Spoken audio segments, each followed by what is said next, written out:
ॐ नमः सिद्धेभ्यः।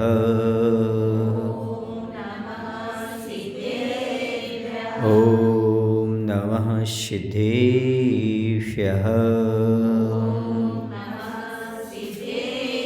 मङ्गलं भगवान् वीरो मङ्गलं गौतमो गणी मङ्गलं कुन्दकुन्दार्यो जैन धर्मोऽस्तु मङ्गलम् जैन धर्मोऽस्तु मङ्गलम्। बोलिए अहिंसा परमो धर्म की देवादिदेव श्री महावीर भगवान की आचार्य गुरुदेव भगवान श्री विद्यासागर जी महाराज की आचार्य समय सागर जी महाराज की।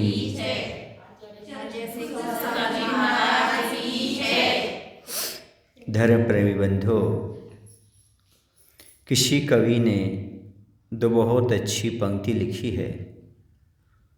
सतसंगति और प्रभु भजन जग में दुर्लभ दोई, शुत दारा और लक्ष्मी पापी के भी होई।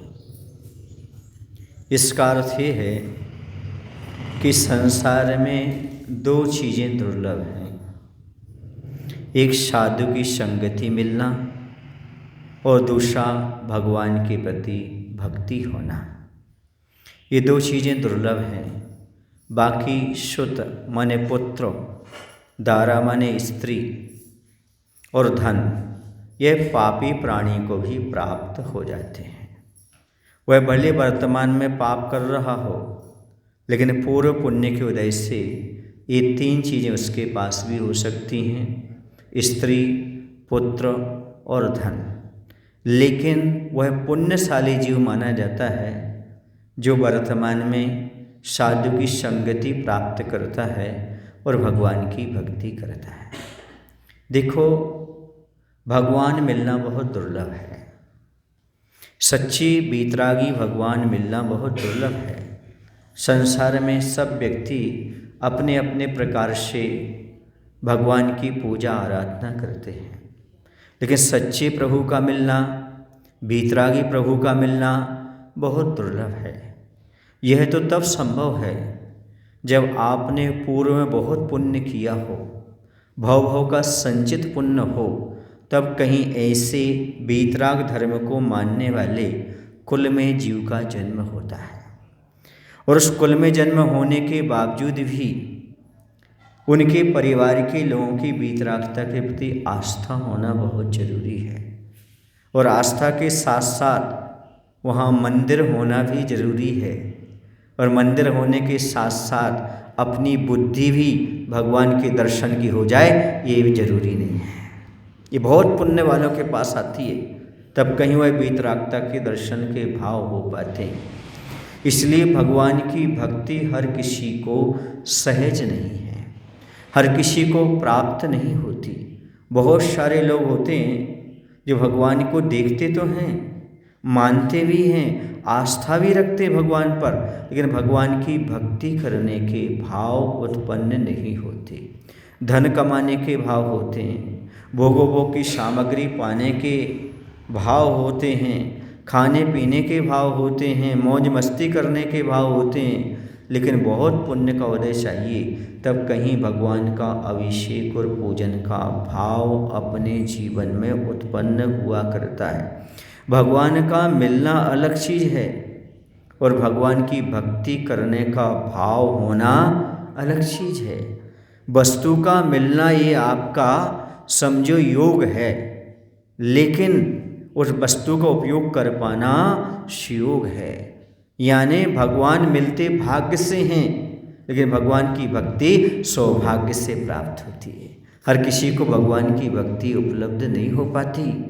जिसकी सौभाग्य होता है वही भगवान की भक्ति करने का अवसर प्राप्त कर पाता है। वरना सबके पास सुबह होती है, सुबह जागता है, जागने के बाद वह भोग के कार्यों में लग जाता है, खाने पीने में लग जाता है। लेकिन बहुत कम लोग हो पाते हैं जो सुबह से उठ करके और नहा धो करके शुद्ध वस्त्र पहन करके भगवान की भक्ति के लिए तैयार हो पाते हैं। कुछ लोग तैयार तो होते हैं, लेकिन उनके घर में कोई समस्या आ जाती है, कोई विपदा आ जाती है, तो उनके लिए भगवान की भक्ति ना करके दुनिया के कार्यों में लगना पड़ता है। इसलिए कहा है कि संसार में भगवान की भक्ति बड़ी दुर्लभ है। हर किसी व्यक्ति को भगवान की भक्ति करने का सौभाग्य प्राप्त नहीं हो पाता। भगवान मिलना अलग और भगवान की भक्ति के भाव जागना अलग। बहुत सारे लोग ऐसे हैं जिनके अंदर भगवान की भक्ति के भाव ही पैदा नहीं होते, शुद्र वस्त्र पहनने के भाव ही नहीं होते। वो द्रव्य घर में होते हुए द्रव्य ला करके, अष्ट द्रव्य ला करके भगवान के चरणों में चढ़ाने के भाव पैदा नहीं होते। अष्टक नहीं पढ़ पाते, वो पूजन नहीं कर पाते, वो भगवान की भक्ति नहीं कर पाते। बुद्धि है पर स्तोत्र नहीं पढ़ पाते, भक्तावर का पाठ भी नहीं पढ़ना चाहते, कुछ स्तुति नहीं करना चाहते। क्यों? क्योंकि उनके पाप का उदय चलता रहता है। इसलिए कहा है सब चीज़ें सुलभ हैं, लेकिन भगवान की भक्ति बड़ी दुर्लभ होती है। इस भगवान की भक्ति के लिए देवता लोग भी तरसते हैं, वही भी भगवान की भक्ति करते हैं। स्वर्गों में नियम है, देवता गण भी भगवान का अभिषेक और पूजन किया करते हैं। बस अंतर इतना है कि सम्यक दृष्टि जो देव भगवान का अभिषेक आदि करते हैं वो सच्चे देव मान करके करते हैं। वो जो मिथ्या दृष्टि हैं वो कुल देवता मान करके करते हैं, लेकिन करते जरूर हैं। दूसरे की प्रेरणा से, सम्यक दृष्टि की प्रेरणा से मिथ्या दृष्टि जीव भी भगवान के अभिषेक आदि करता है, लेकिन वह यही मान करके करता है कि इस कुल में उत्पन्न हुआ हूँ, इसलिए मैं इस प्रकार की भगवान का अभिषेक कर रहा हूँ। लेकिन सम्यक दृष्टि देव जो होते हैं वो ये मानते हैं, अहो भाग, हम जब नीचे थे मनुष्य पर्याय में तब भी हमें वीतराग प्रभु के दर्शन मिले, उनकी पूजन का सौभाग्य मिला, और आज हम देव पर्याय में आ गए तो यहाँ भी हमें भगवान की भक्ति का सौभाग्य प्राप्त हो रहा है। मैं अपने आप को धन्य मान रहा हूँ, सौभाग्यशाली मान रहा हूँ। यदि भगवान का दर्शन हो जाए तो भी कहते हैं जैसे रंक चिंतामणि रत्न को प्राप्त कर ले, जैसे कोई एक दरिद्र है, गरीब व्यक्ति है, उसे चिंतामणि रत्न मिल जाए तो जितना वो खुश होता है, वैसे ही एक सम्यक दृष्टि वीतराग भगवान के दर्शन करके इतना ही खुश होता है, उसे इतना ही आनंद आता है जैसे एक गरीब को रत्न की प्राप्ति हो जाए। हे भगवान, मैं गरीब था, मेरी सारी दरिद्रता समाप्त हो गई क्योंकि मुझे एक रत्न उत्पन्न प्राप्त हो गया। ऐसे ही भगवान मैं इस संसार में भटक रहा था, मुझे वीतराग प्रभु के दर्शन हो गए, मेरा सौभाग्य हो गया, अब मेरा नेत्र सफल हो गए और मेरा जीवन सफल हो गया। वो अपने जीवन को सफल मान लेता है, अपने दोनों के नेत्र की सफलता मान लेता है कि आज मुझे वीतराग प्रभु के दर्शन हो गए, क्योंकि वीतराग प्रभु के दर्शन बड़े दुर्लभ होते हैं। दूसरा उन्होंने कहा साधु संगति बड़ी दुर्लभ है, सच्चे साधु मिलना बहुत दुर्लभ है। संसार में बहुत प्रकार के साधु होते हैं, आप भी जानते हैं, हम भी जानते हैं, लेकिन सच्चे साधु मिलना बहुत मुश्किल होता है। जो निरीह वृत्ति को धारण करने वाले हों, वीतरागी हों, जो राग देश से ऊपर उठे हों, जो आरंभ परिग्रह से दूर हों, ऐसे गुरु का सानिध्य मिलना भी बहुत दुर्लभ होता है। इसलिए कहते हैं साधु की संगति मिलना भी बहुत दुर्लभ है। जब बहुत पुण्य का संचय होता है, पूर्व पर्याय में कोई पुण्य किया होता है और भगवान की जब कृपा होती है, तब जाकर के कहीं सच्चे साधु का दर्शन होता है। दर्शन के साथ साथ उनकी संगति का लाभ भी प्राप्त होता है। किसी ने लिखा हुआ है कि संसार में सबसे बड़ा लाभ क्या है, सबसे बड़ा प्रॉफिट क्या है, सबसे बड़ी हमारे लिए उपलब्धि क्या है। उन्होंने लिखा है साधु की संगति सबसे बड़ा लाभ है। यदि आपको साधु की संगति प्राप्त होती है, यदि आपके नगर में साधु का आगमन होता है और आप उनके आगमन का लाभ उठा पाते हैं, उनकी संगति कर पाते हैं, तो समझना आपने बहुत बड़ी उपलब्धि अपने जीवन में प्राप्त कर ली है। क्योंकि दो चीज़ें ही संसार में दुर्लभ हैं, प्रभु का भजन और साधु की संगति। बाकी धन है, स्त्री है, पुत्र है, ये सुलभ हैं, ये बहुत से लोगों को प्राप्त हो गई। पापी जीवों के पास भी ये चीज़ें हैं, लेकिन साधु संगति और प्रभु की भक्ति एक पुण्यवान जीव को ही प्राप्त होती है, हर किसी को प्राप्त नहीं होती है।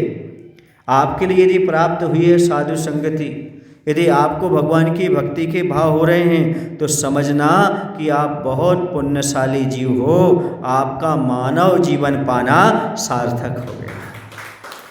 आज अपने आप को ही धन्य मानो कि हमें साधु संगति के भाव उत्पन्न हो रहे हैं। कहाँ पाप में पड़ा हुआ व्यक्ति, कहाँ मौज मस्ती में पड़ा हुआ व्यक्ति, कहाँ राग देश में पड़ा हुआ व्यक्ति आज साधु की संगति कर रहा है। इससे बड़ा और कोई सौभाग्य नहीं होता। आप साधु नहीं बन सकते, कम से कम साधु की संगति तो कर सकते हो, उससे भी आपको बहुत कुछ प्राप्त हो जाता है। जैसे आप बगीचे के पास पहुंचते हैं और बगीचे में रंग बिरंगे फूल लगे रहते हैं। यदि आप भले फूल को तोड़ो मत, फूल को लाओ मत, लेकिन यदि बगीचे में पहुंच जाते हो तो आपको सुंदरता और उसकी सुगंध तो प्राप्त हो जाती है। आपके नेत्र भी तृप्त हो जाते हैं और आपकी नासिका भी तृप्त हो जाती है, क्योंकि उन फूलों की जो सौम्यता होती है, फूलों की जो सुंदरता होती है, उस देखने से आंखें तृप्त होती हैं। और जो फूलों में सुगंध होती है उसके माध्यम से नासिका तृप्त होती है, और जब आंखें और नासिका तृप्त होती हैं तो मन अपने आप गदगद हो उठता है। ठीक इसी प्रकार से जब साधु के पास जाते हैं, भले साधु से हमें कुछ मिले या ना मिले, साधु हमें कुछ दे या ना दे, लेकिन उनकी मुद्रा को देख करके संसार की असारता समझ में आ जाती है। हे गुरुवर शाश्वत सुख दर्शक, यह नग्न स्वरूप तुम्हारा है, जग की नश्वरता का सच्चा दिग्दर्शन करने वाला है। वह मुनि की मुद्रा ही हमारे लिए बहुत कुछ प्रदान कर देती है। उनके पास जाने से अपने आप पुण्य की सुगंधी प्राप्त हो जाती है, क्योंकि जैसे ही साधु परमेश्वर को नमस्कार करते हैं तो प्रणतेर उच्च गोत्र, लिखा है प्रणाम करने मात्र से उच्च गोत्र जैसे पुण्य प्रकृतियों का बंध हो जाता है। भक्ति सुंदर रूपम, और उनकी भक्ति करने से सुंदर रूप की, सुंदर शरीर की प्राप्ति होती है।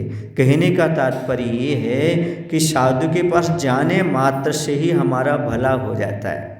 जैसे बगीचे से में जाने मात्र से हमारे मन प्रशस्त हो जाता है। और कई बार तो वैज्ञानिक लोग या मनोवैज्ञानिक लोग, डॉक्टर्स ऐसे सलाह देते हैं कि आप नदी के किनारे जाओ, किसी बगीचे में जाओ। कोई मानसिक बीमारी होती, किसी को पागलपन होता है, डिप्रेशन में आता है, तनावग्रस्त होता है, तो उन्हें प्रकृति के पास भेजते हैं। क्यों? उसकी सुंदरता को, सौम्यता को देख करके आदमी की चिंता समाप्त होती है। उसी प्रकार से जैसे खिलते हुए फूल के पास जाने से हमारा मन प्रशस्त हो जाता है, वैसे ही साधु के पास जाने से हमारी चिंता तनाव समाप्त हो जाते हैं। इसलिए कहा संसार में साधु की संगति दुर्लभ है और भगवान की भक्ति भी दुर्लभ है। जिस व्यक्ति को ये दोनों चीज़ प्राप्त हो गई हैं, समझो वह सौभाग्यशाली है, उसने अपने जीवन की सार्थकता प्राप्त कर ली, उसका जीवन सार्थक हो गया। क्योंकि भगवान और गुरु दो ही तो हैं तारणहारे, और जिसके जीवन में प्रभु और गुरु आ गए, समझो उसको जो किसी चीज़ की ज़रूरत नहीं। आप लोग बोलते हैं जिसके जीवन में गुरु नहीं उसका जीवन शुरू नहीं, और जिसके जीवन में गुरु मिल जाते हैं समझो उसके जीवन में सब कुछ उपलब्ध हो जाता है। बोले महावीर भगवान की, आचार्य गुरुदेव श्री विद्यासागर जी महाराज जी की। बोले हे प्रभु।